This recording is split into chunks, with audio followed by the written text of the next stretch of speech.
अरे ये तो एक पेड़ से आवाज आ रही है, पर यहाँ कोई दिखाई क्यों नहीं दे रहा? रामू, मैं तुम्हारा कब से इंतजार कर रहा था। तुम यहाँ आने में बहुत समय लगा दिए हो। तुम कौन हो और मेरा नाम कैसे जानते हो? तुमने कई साल पहले एक मरे हुए हिरण का अंतिम संस्कार किया था। मैं उसी का रूप बोल रहा हूँ। अच्छा अच्छा, तो तुम वही हिरण की आत्मा हो। बताओ, मैं तुम्हारी क्या मदद कर सकता हूँ? तुम मेरी कुछ मदद मत करो, मैं तुम्हारी मदद करने आया हूँ। तुम इतने नेक और सच्चे हो, फिर भी तुम दर दर भटक रहे हो और तुम्हारी पत्नी बीमारी से तड़प रही है। मुझे ये देखा नहीं गया, इसीलिए मैं तुम्हें कुछ देना चाहता हूँ। तभी हिरण के सामने से एक जादुई बीज प्रकट होता है।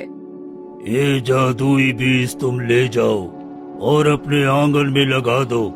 ये तुम्हारा दुख दूर करेगा और सोने की सब्जी देगी। इससे तुम बहुत अमीर हो जाओगे। लेकिन शर्त ये है कि इसे केवल निस्वार्थ भाव से बोना है और लालच कभी मत करना, वरना इसका बुरा प्रभाव पड़ेगा।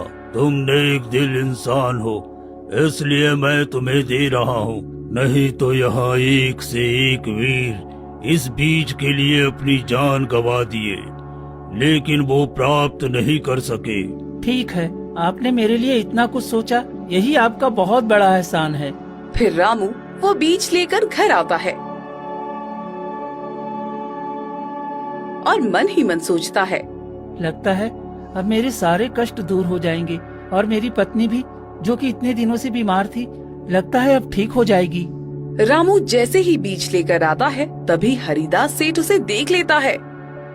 अरे ओ रामू, कहाँ जा रहा है? और ये तुम्हारे हाथ में क्या है? तुमने मुट्ठी में क्या रखा है जो इतना चमक रहा है? कुछ नहीं सेठ जी, ये तो बस कुछ नहीं है।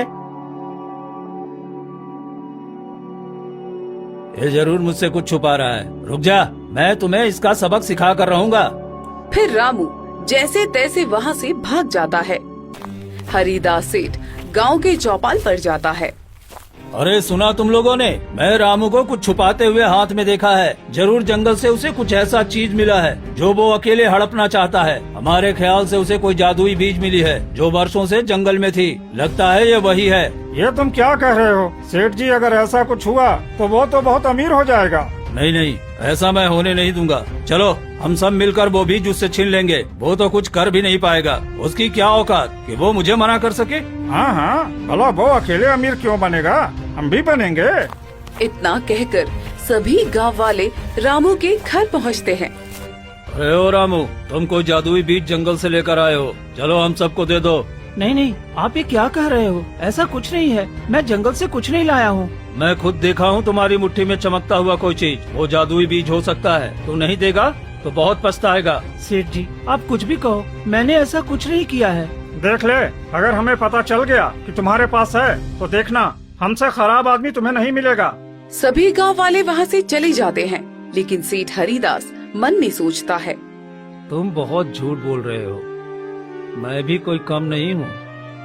मैं तो वो जादुई बीज लेकर ही रहूंगा, चाहे तुम्हारी जान ही क्यों न लेनी पड़े। रामू बीज को सुरक्षित अपने घर में रखता है। क्या हुआ जी? ये भीड़ कैसी थी?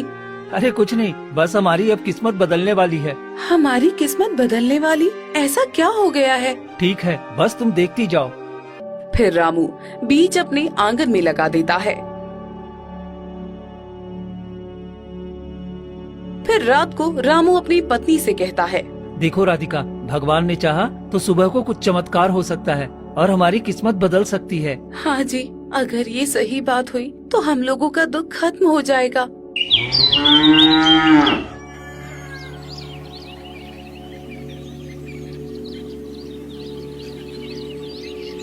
फिर अगली सुबह रामू के आंगन में चमचमाती हुई सब्जियां उगती हैं, जो बिल्कुल सोने की थी। ये देखकर दोनों पति पत्नी चौंक जाते हैं। ये क्या है जी? देखो तो सही, हमारे आंगन में तो सच में सोने की सब्जियों का पौधा उगाया है। हर पत्ती में चमक, हर फल में रोशनी, मानो मानो कोई जादू हमारी जमीन पर उतर आया हो। हाँ भाग्यवान, हमारे सारे कष्ट के दिन अब खत्म हो गए। अब बस अच्छे दिन आने वाले हैं। अब हम क्या करें जी? हमें इसे तोड़कर सोनार के पास लेकर जाना चाहिए और उसको दिखाते हैं कि ये सच में सोने का है क्या? मुझे तो विश्वास ही नहीं हो रहा है जी। हाँ राधिका, ये सच में सोने की सब्जी है। हमारे कर्मों का फल मिल गया। वो हिरण की आत्मा सही बोल रहा था। फिर रामू वो सारे सोने की सब्जी तोड़कर सोनार के पास जाता है।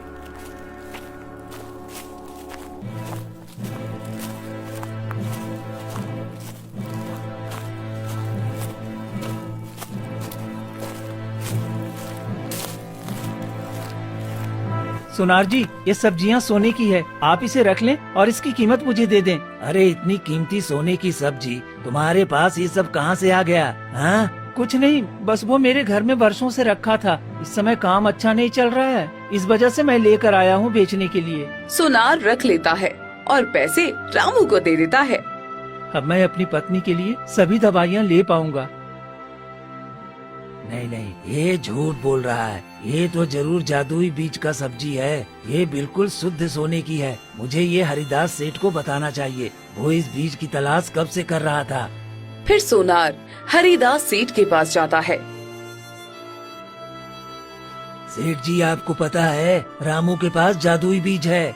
ये तुम्हें कैसे पता? उसके पास जादुई बीज है? उसने आज सोने की सब्जियां मेरी दुकान में बेचने आया था और कह रहा था कि वर्षों से रखा हुआ था। वो इतना गरीब है, फिर इतना सारा सोना उसके पास कहाँ से आ सकता है? तब तो आज रात को ही मैं उसके घर जाकर वो सारा सोने का सब्जी चुरा लूंगा।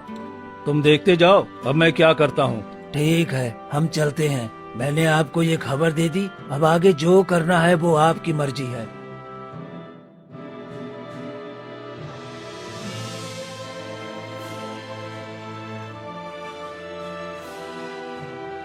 फिर हरिदास सेठ रात को चोरी छुपके रामू के घर जाता है और आंगन में सब्जियां देखकर कहता है, अरे ये तो सच में सोने की सब्जियां हैं। अगर ये सब मुझे मिल गया तो मैं तो बहुत अमीर बन जाऊंगा। इतना कहकर सेठ हरिदास सब्जियां तोड़ता है। तभी एक रोशनी हुई और उसका पूरा शरीर पत्थर की मूर्ति बन जाता है।